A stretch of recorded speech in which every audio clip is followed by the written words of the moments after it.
Former aide to ex-President Muhammadu Buhari, Lauretta Onochie, has advised the 2023 presidential candidate of the Labour Party, Peter Obi, to call his supporters to order, saying the Independent National Electoral Commission, INEC, has not lifted the ban on campaigns. Onochie alleged that 2 years after Obi's loss at the 2023 polls, his followers are still campaigning, advising the former Anambra to take his goons to go home, take a rest, and prepare for another whooping in 2027. Onochie made the statement in a Wednesday post on X after Obi lamented that he had been receiving several threats since delivering a New Year message at a press conference in Abuja.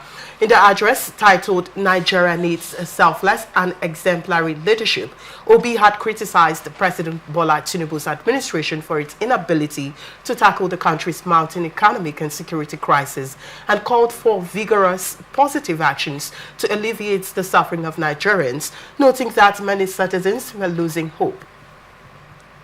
Responding, the APC National Publicity Secretary, Felix Morka, in an interview accused Obi of hypocrisy and incitement, describing his remarks as misleading and aimed at scoring cheap political points before ending his argument with a subtle threat of he has coming to him whatever he gets. Obi has since alleged that the Morka threatened him on live television.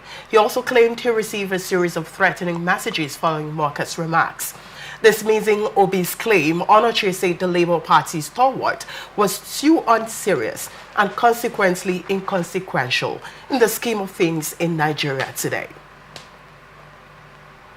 She also reiterated her advice to him and his goons to go home, take a rest, and prepare for another whooping in 2027. She stated that nearly 2 years after suffering a brain-damaging defeat, they are still campaigning. They're not aware that INEC has not lifted the ban on politics for 2027. The former presidential aide pointed out that Obi's supporters, popularly known as Obedience, are the ones going around showcasing their poor upbringing with name-calling, ethnic, religious bigotry,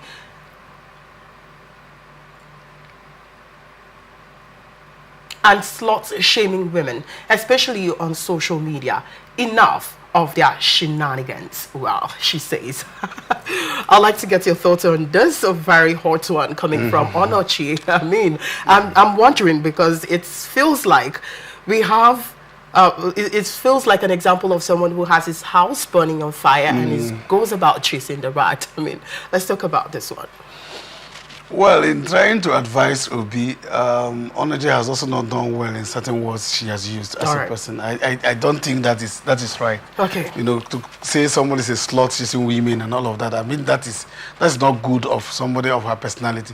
But I can also tell you that she's saying that it's Obi's followers that are calling people names. Okay, yes, that's what she's referring to. Okay, that they are calling people names. But I can tell you that, to be honest with you, I thought that, you know, like I said, in Nigeria, we don't rest in politics because there is a way you go by this. It almost seemed to me that it wasn't about Nigeria, it was about you being president. What? You know, there are certain ways you go. Let me say this. You know, I know we'll be criticized. The Obedience are there, you know, writing something. The fact that you contested for that position means that certain times you give the government an opportunity to see whether they can do well or not. You don't start from that day and keep criticizing, keep saying evil things about the government until the next day. That does not give you vote. I can tell you that. Yes, we need opposition, whether you like it or not, to provide criticism for government. Every government do need that opposition. So what happens if the government are not taking that criticism, working on it, not just taking the criticism, but working on it? Because if you look at it critically, they are constructive criticism. So why don't they take it and work with it? No, see, let me tell you what happens. First is the fact that even the government is working, government will not come and tell you we're working. I mean, government are supposed to be accountable. They will not come and tell Obi that, look, we are using your criticism, we are watching. They could be doing their thing. But they may not go because it's not about campaign. They're not campaigning with him. They are still doing their own thing. Then secondly is the fact that, you see, when you take off too early to begin to fight somebody, you know, from day one, the person will begin to see whatever you are seeing as misgiving. It's not like that you wanted, you wanted, it's not for good. They begin to see it as, oh no, he doesn't just want our face, and so whatever we do is termed evil.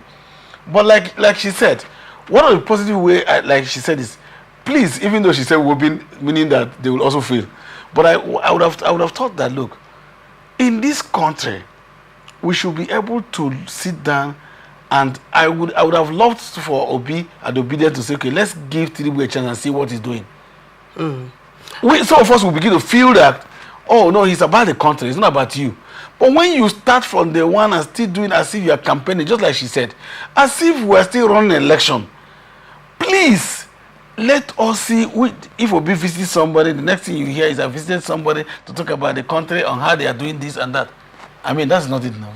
Well, from everything, Peter, I do not want to deviate. I mean, we are quite out of time. If you want. We are quite out of time because I would like to talk more on this, but we are quite out of time. Let me just leave it that way. Let's take a look at Onochie's statement. Does it reflect the current political strategy? Like, does it reflect, or does it shows that the current administration is in any way, trying to suppress opposition's how would I put it? What's the word for it? Opposition's criticism. Let me put it that way. Now you see, when you say something against a government, and the Minister for Information or the Chief Press Secretary to the government or spokesperson replies to you, that does not mean suppression. They have to reply you. Because if they don't reply you, the citizen will think that what you are saying is correct. Now, aside from replying, does it have to come with a threat? What is the threat? Like I said, I do not want to delve deep into that because we are. No, what is the threat? Supposing the threat is that you will fail again. Are you saying that? Let's take a look at Moka's statement, Felix Moka's statement. Yes. I'm not saying that's what he meant, but let's take a critical look at it. You will get what is coming. All right. What is coming is election now. Election is coming. That he has crossed the line, and he will get what is coming. That is what is coming, is that he will fail again.